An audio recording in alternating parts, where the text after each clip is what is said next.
When they're not covering the sports world, they're talking about the world of professional wrestling. It's Sports Guys Talking Wrestling. Here's Stu Myrick. Sports Guys Talking Wrestling. Stu Myrick here on a beautiful Tuesday afternoon in Austin. And, you know, one of the great benefits of doing this is I get to talk to some of the greatest that have ever stepped through the ropes into the squared circle, and the gentleman joining me by phone is no exception. I first saw him in World Class Championship Wrestling and Mid-South Wrestling as a kid. He was one of the best at the psychology of professional wrestling, and of course, many a time, unsuccessfully, I tried to DDT my little brother. He is the master of the DDT. He is the WWE Hall of Famer. Jake the Snake Roberts, how are you, sir? I'm doing wonderful, man. And hey, I'll take the time when I come through Austin to show you how to hook that DDT properly on that little brother of yours, if you'd like. Well, that would be wonderful, except my little brother is now about 6'3". He's about 5-6 inches taller than me. He might kill me. So I think I'll just leave that back in the past. We'll just say we did don't. There you go. Absolutely. As I said, Jake, I remember first seeing you in World Class, especially when you were the 6-man tag champs with Chris Adams and Gino Hernandez. You had that hot feud with the Von Erichs right after the Freebirds had left. You three stepped right in, and it was as if the heat just stayed at the same level. Talk for a second about working in Mid-South and World Class. I know you worked alongside your dad a little bit in Mid-South. Well, working Mid-South was always the hardest place you'll ever work because Bill Watts demanded so much from you, and he didn't go about the right way. He used fear and intimidation, and he's quite abusive. But other than that, you could learn a lot there. So that was the apple on the tree there. Coming over to World Class, on the other hand, was quite the opposite. World Class, I mean, God bless the Von Erich boys, man. I know we've lost so many of them, and so many of them were my very closest friends, Kerry, and my God, I can't believe, you look back and you just wonder why, but, God's got a plan, and I guess we'll follow that, because I sure as hell can't figure it out, but, working with the Von Erichs was always, mixed bag of tricks, because you didn't know which way they were going to be that day. They were pretty unstructured, we'll say, and dangerous. And I mean, Kerry and Kevin both were just really dangerous in the ring, and you just had to be ready to expect anything.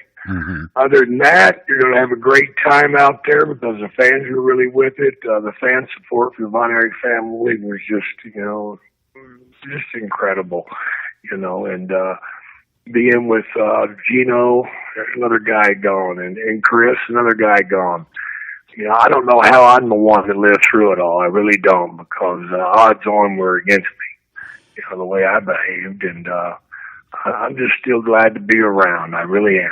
Well, and I think I can speak on behalf of every fan that has ever watched you when I say we're glad you're around too. I talked to gorgeous Jimmy Garvin last week, and he mentioned about the fact that the days in World Class, that was that rivaled pretty much any territory in the country. It was when it was at its peak, it was as hot as could be. It was. They were drawing unbelievably. Yeah, you had all those shows in the Cotton Bowl, and of course Texas Stadium and Reunion Arena. Yeah. Talk for a second about just how fun it was to be in such a hot territory at that hot time. Yeah, it's always a great joy when you're being successful, and everybody loves that, going out and getting the work in before it, that's another thing. But no, when it's hot, brother, and it was hot, and it was just. It was crazy, and fortunately for me, being married, I had all these young girls chasing the Von Erichs, and thank God they were running the other way, or I'd been in more trouble. Because, I mean, those boys, they really drew them in there, and the fans really supported them no matter what. And, you know, doing the big shows was always exciting, man, to be in the Cotton Bowl, you know. I mean, as a kid growing up, you see the Cotton Bowl, you see OU, you see Texas, and you're going to be on the same field. That's insane, you know. And with the group of guys that were there, with all the boys, you know, and then Ken Mantell was running it for Fritz at the time, and I'd known Ken for a long, long time. So just a real joy, man. You know, when it's good, brother, it's good all over. So there you go. Talking to Jake the Snake Roberts, the WWE Hall of Famer. Let's transition to the WWE, WWF at the time. You came in, and again, you know, one of the things that they did, as well as anything, is showcase. You had the greatest grasp of psychology. Some of your promos, I mean, you didn't have to scream, yell, or anything. It was just very methodical, but at the same time, when someone heard one of your promos, you knew there were evil intentions. Talk for a second about some of the, you know, give me a couple of your most memorable feuds in the WWE. Oh, wow. You know, I had so many, man. For me, you know, being in the ring with Andre the Giant was just something that my mind could not grasp. You know, growing up as a kid, man, watching him and just his size is just incredible, you know, and to actually be in the ring and facing him, he did such a great job in portraying the guy that was scared of the snake, and you know what, and I know it, he wasn't afraid of nothing. That's true. There's that one out the window, you know, that's just a great show that he put on.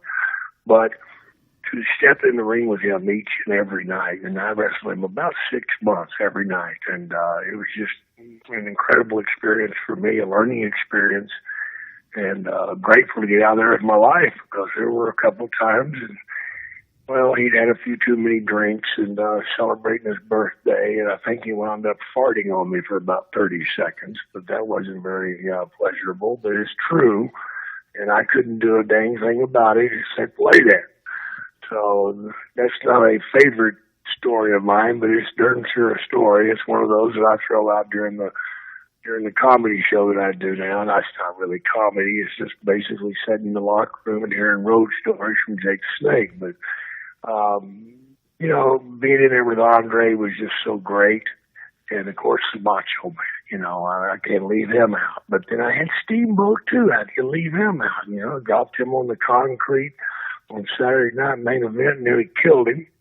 You know, I told them it couldn't be done, and they wanted it done, so I did it, and by gosh, they did it. Darn, they killed him. But I know it took 2 weeks for his head to swell out, and it swelled about 4 inches out in front of him.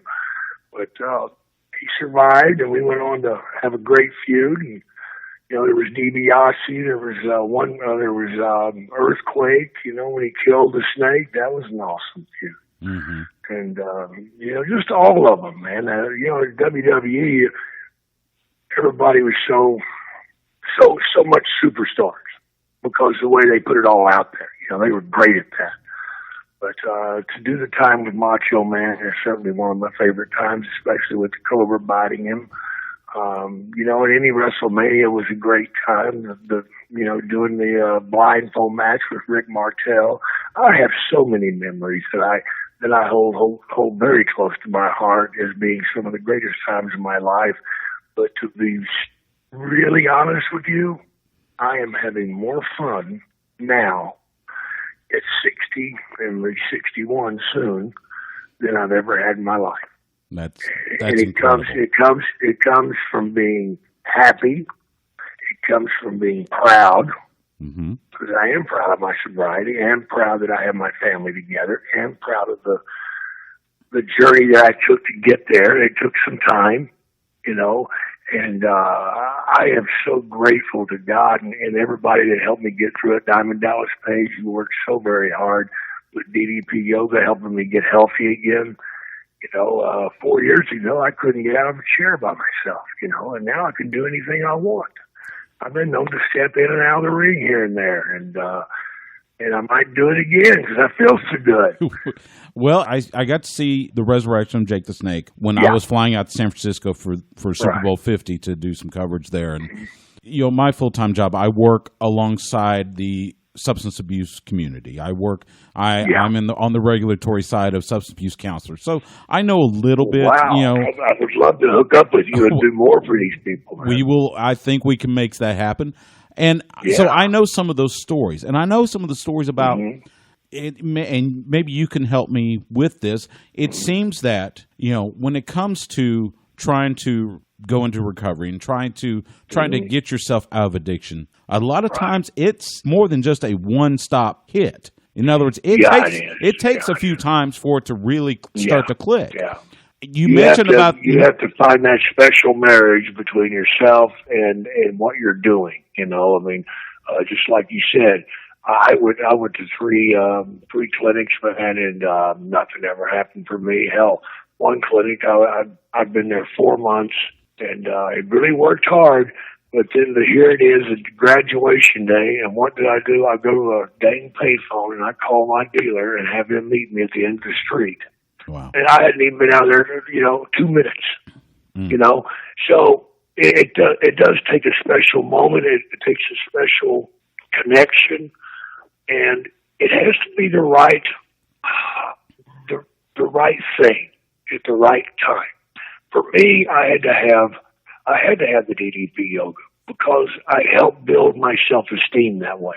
I was able to get up and walk again. I was able to get down on the ground and get back up and start to train again.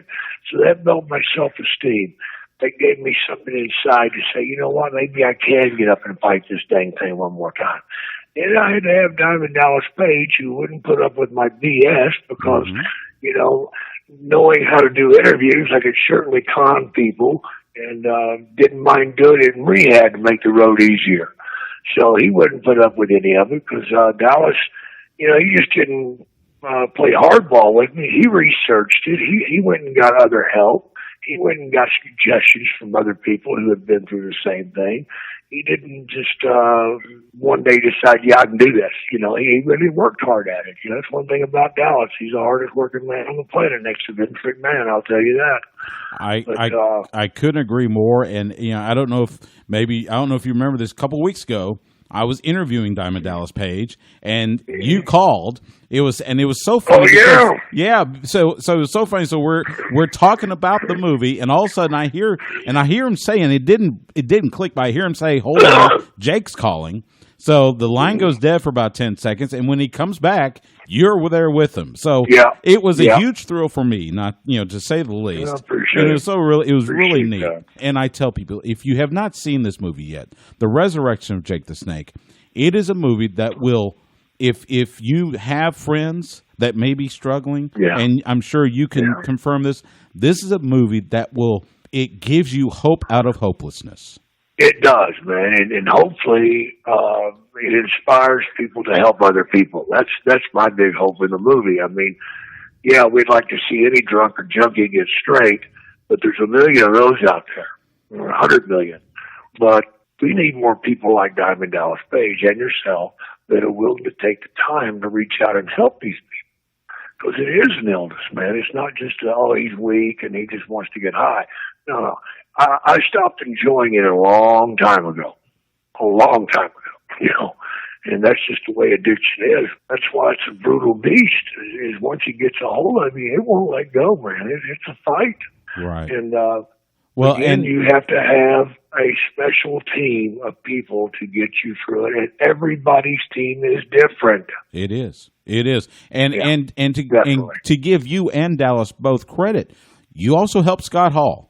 Who we had seen 6 months prior to that on a E60 special on ESPN about how he was. I mean, there were people that were thinking he wasn't going to last 6 months. Yeah, and in that movie, that showed how you and Dallas reached out to him, and now he's back on the straight and narrow and looks like he's doing great, just as you are. So, I mean, you get a lot of that credit too.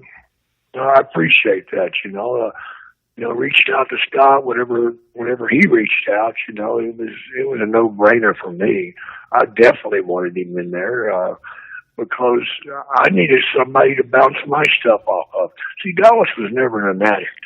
He was never a heavy user, so he didn't understand some of the stuff that we were going through. So with Scott there for me, I could go to him and we could talk about this crap, the way your brain reacts, the thoughts you're having, your desperation, the fears that you have.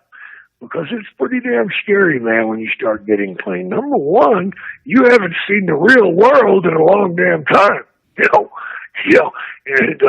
you don't, it's hard to communicate when you first come out of that cloud. Because you don't really know the rules anymore. You've lost that. And learning how to accept yourself, learning how to stand up on your own 2 feet again, man, is really scary.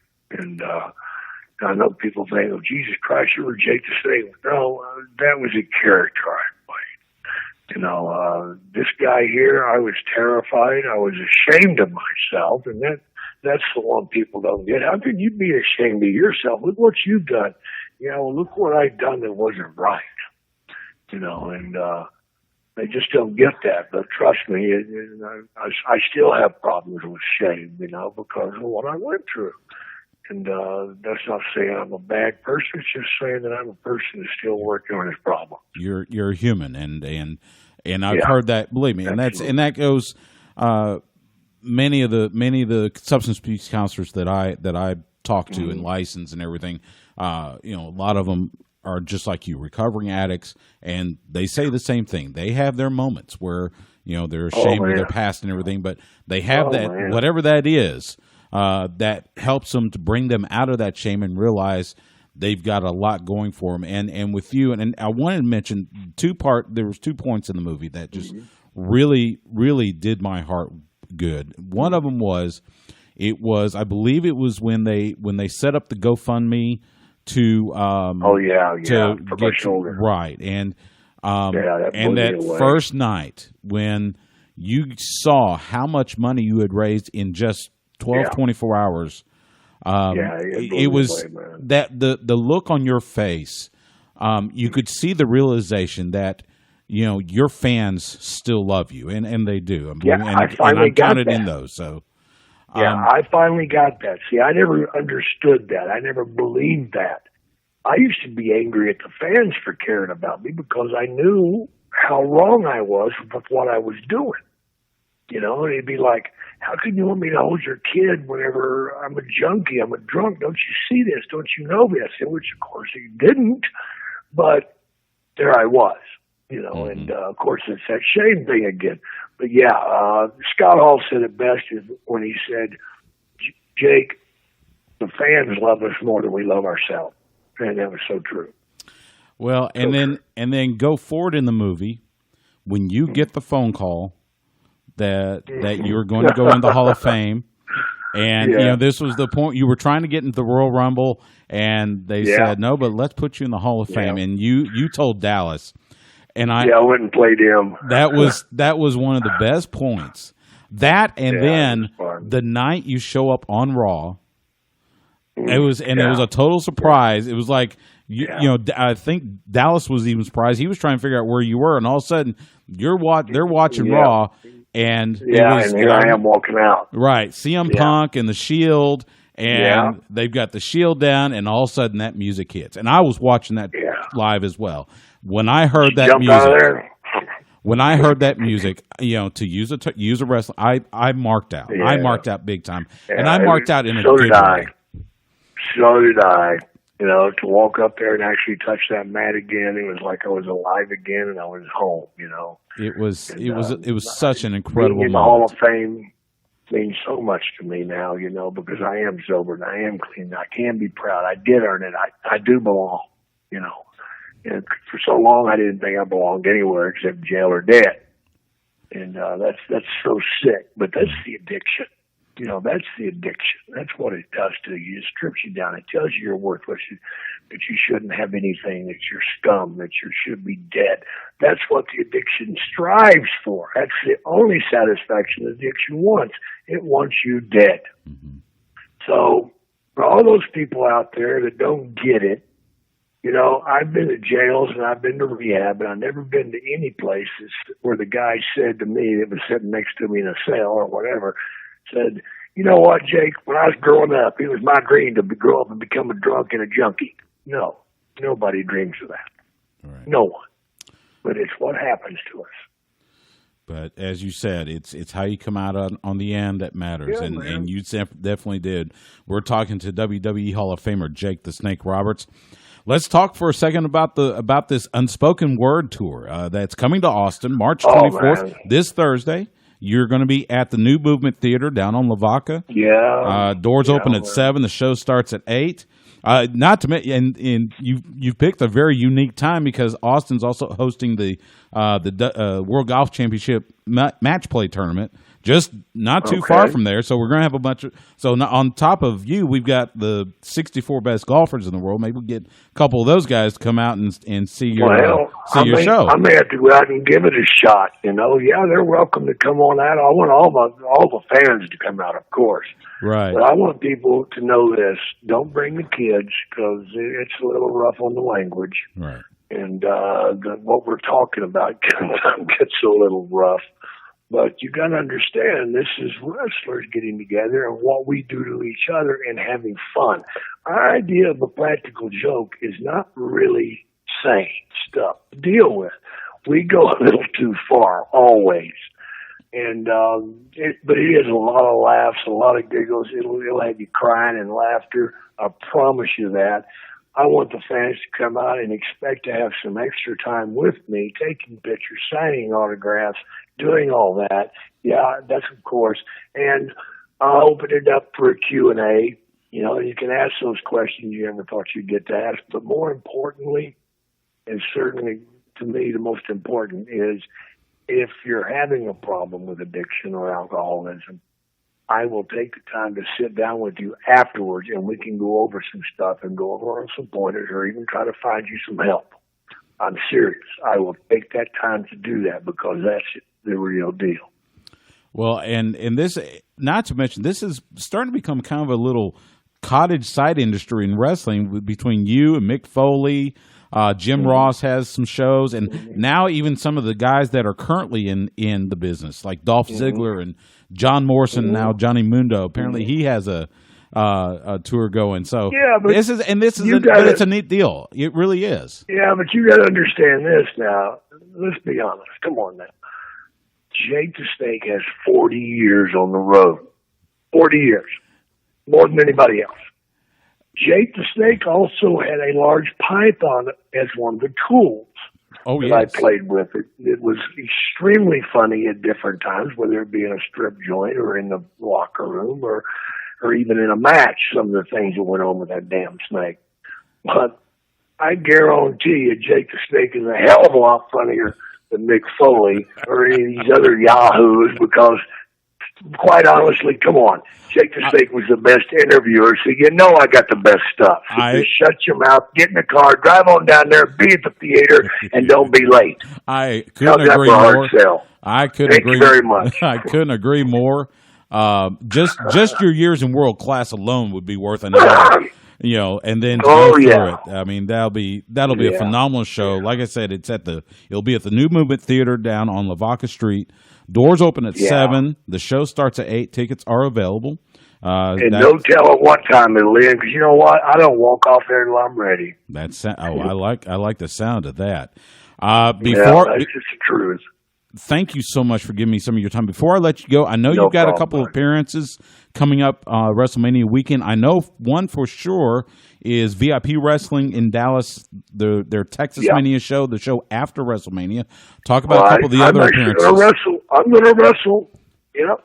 I'm going to wrestle that night. So at midnight, I'll be kicking somebody's butt in the ring in DDT. So if you come along, you can see it. Maybe you can get that down for your brother kicks your butt. Okay. Any other appearances we need to know? You just need to go to my Twitter and check it all out, guys. I've got a book that's going to be coming out soon. I've got so many things on the fire. And my daughter works for me. She does a phenomenal job. Of course, my family's in Dallas area, so we're going to be raising dust all weekend. So come on out. I'm speaking at Texas A&M. Can you believe that? Not to see me getting in at A&M if they were going to dissect me or something, trying to figure out what the hell I was. But for me to actually go up there and talk for people, that's pretty crazy. That is. I'm going to be doing that, and I hope somebody will walk out of there with something good. And wherever I'm at, don't worry about it. Come up and say hello. I haven't got a problem with that, man. Well, I will tell you this on behalf of every fan that has ever seen you in a ring, whether it was World Class, Mid South, WWE, WCW, ECW, wherever.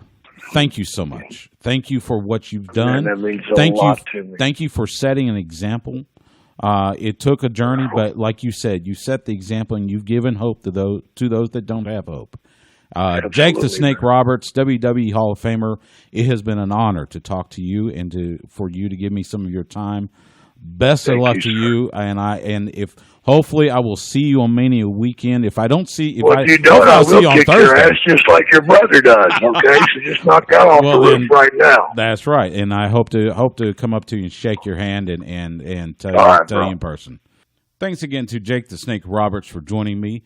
As I mentioned, his show is Thursday night, the 24th, at New Movement Theater on Lavaca Street here in Austin. He has other shows throughout Texas and throughout the United States, so go check him out when you can. You can find him on Twitter at JakeSnakeDDT.